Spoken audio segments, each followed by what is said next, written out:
पंडित जवाहरलाल नेहरू के जन्मोत्सव पर उज्जैन के शहर कांग्रेस के द्वारा माल्यार्पण कर उन्हें याद किया गया। सुबह सभी कांग्रेसी कार्यकर्ता उज्जैन के जवाहरलाल नेहरू के नाम पर रखे गए बाल उद्यान में पहुंचकर उनको याद करने पहुंचे। पूर्व प्रधानमंत्री पंडित जवाहरलाल नेहरू का जन्मोत्सव देश भर में बाल दिवस के रूप में मनाया जाता है। भारत में हर साल 14 नवंबर को यह मनाया जाता है। उज्जैन के शहर कांग्रेस अध्यक्ष नेतृत्व में कांग्रेसी कार्यकर्ताओं ने कोठी रोड स्थित बालोद्यान में जाकर उन्हें पुष्पमाला पहनाई। सभी कांग्रेसियों ने उनके चरणों में श्रद्धा सुमन अर्पित किए। उनके ही विचारों को आगे बढ़ाने का संकल्प लिया। शहर कांग्रेस अध्यक्ष मुकेश भाटी एवं नेता प्रतिपक्ष रवि राय ने जानकारी देते हुए बताया कि पंडित जवाहरलाल नेहरू देश के पहले प्रधानमंत्री थे और उन्होंने देश के लिए कोई समझौता नहीं किया। एक दशक से अधिक समय तक वह जेल में रहे। अंतिम समय तक उन्होंने अंग्रेजों से लड़ाई लड़ी। यह दिन बच्चों की सराहना करने व उन्हें स्वीकार करने के लिए मनाया जाता है, क्योंकि वे देश का भविष्य हैं। इस दौरान कांग्रेस ने पूर्व प्रधानमंत्री पंडित जवाहरलाल नेहरू की प्रतिमा के आसपास सफाई व रेलिंग लगाने की मांग उठाई।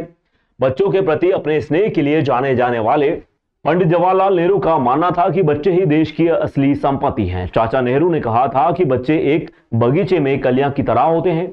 उन्हें प्यार से पोषित किया जाना चाहिए, क्योंकि वे देश का भविष्य और कल के नागरिक हैं।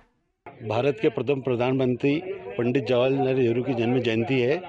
पंडित जवाहरलाल नेहरू भारत के एक ऐसे नेता हुए हैं जिन्होंने इस देश के लिए दशकों तक, एक दशक से कहीं अधिक समय तक जेल में बिताया। कभी इस देश के खातिर कभी समझौता नहीं किया। उनकी पत्नी के समय भी, जब अंतिम समय था, उस समय भी जब अंग्रेजों ने उनसे माफ़ीनामा का बोला, तो माफ़ीनामा नहीं लिख के देना और अंतिम समय तक इस देश के लिए लड़ना, आज कांग्रेस परिवार उनके श्री चरणों में श्रद्धा सुमन अर्पित करता है और पंडित जवाहरलाल नेहरू के मार्गों पर चलने का प्रयास करता है। जवाहरलाल नेहरू की प्रतिमा स्थल पर आज हम लोग पुष्पांजलि अर्पित करने के लिए इकट्ठे हुए और निश्चित रूप से भारत के ऐसे प्रथम प्रधानमंत्री जिन्होंने उस समय जब देश आज़ाद हुआ, बड़ी विषम परिस्थितियाँ थी, देश का संचालन किया। भारत को आज़ाद कराने के लिए कई वर्षों तक वो अंग्रेजी सरकार के खिलाफ अनेक प्रताड़नाओं का शिकार हुए। कई वर्षों तक वो जेलों में रहे और ऐसे राष्ट्र नायक जिन्होंने इस देश को दिशा और दशा निर्देशित की, आज भी उन्हीं के पद चिन्हों पर कोई भी सरकार आए, किसी पार्टी की सरकार आए, उन्हीं के निर्देशों पर, उनके पद चिन्हों पर चल रही है और देश का जो समग्र विकास हो रहा है ये उनकी नीतियों के कारण हो रहा है। मैं पुनः उनको स्मरण करता हूँ।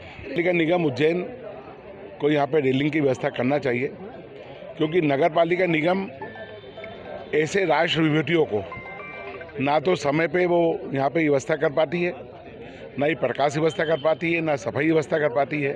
मेरा नगर निगम के जो भी करता धरता है वो भले ही किसी भी पार्टी के हो, पर ये सब हमारी धरोहर है। ये राष्ट्र नायक लोग हैं, इनके सम्मान में इन्होंने भारत को आज़ाद कराया है। कई वर्षों तक जेलों में रहे। यहाँ की व्यवस्था सब व्यवस्थित करना चाहिए।